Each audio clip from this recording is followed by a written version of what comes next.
Hello, how you doing? It's me coming to you Thursday with another edition of All Things Real Estate. I have a doozy for you today, a little story about a recent showing that I did that was quite a mess. It was very weird, and I want to share it with you today as an example of what not to do when you try to sell a house, okay? So stay tuned. All things real estate, all things real estate.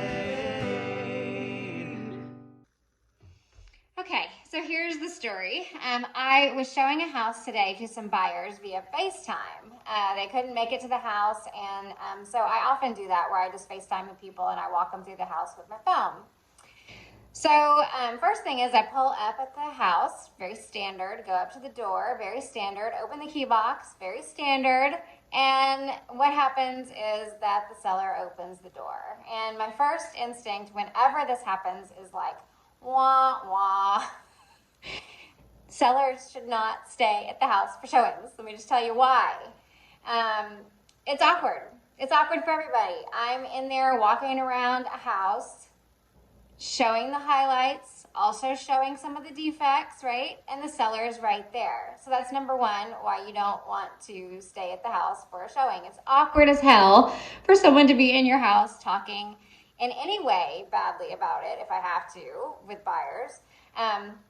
So anyway, back to this showing in particular. So I'm walking through the house and the sellers are both there, right? It's a man and a woman, both there.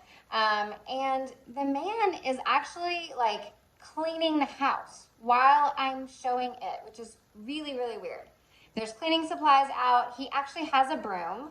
And I'm trying to go particularly in areas where he is not there. And I actually think that he might have been trying to be in areas where I was. It was really weird.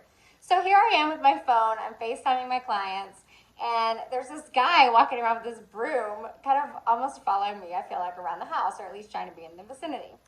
So I have the phone out in front of me. I'm trying to ignore him. I'm doing my thing.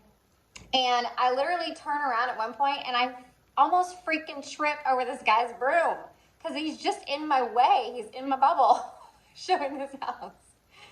I mean, I was in that house 5 minutes and I knew that these buyers were going to buy the house. And the thing is that they weren't going to not buy the house because it didn't meet their criteria or because it wasn't a pretty good house. They weren't going to buy the house because of the showing experience, right? This guy had created a really weird situation for me. The buyers could tell on the phone that it was weird. And it's a feeling when buyers are going to buy a house. It's the feeling that they get when they're walking through the house. Nothing just puts a damper on a showing like a seller that's following you around with a freaking broom. So anyway, okay, so the moral of this story is, the buyers didn't buy the house, didn't put an offer on the house. That's bad for everybody. But the moral of the story is, sellers, please, please, please, please, please vacate your homes while your home is being shown. If you need to be there, if you're working from home, that's totally fine.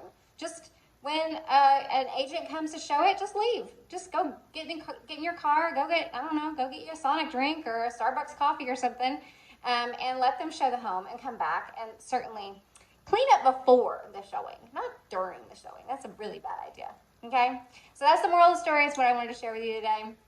My weird showing, and please, sellers, leave your homes while it's being shown.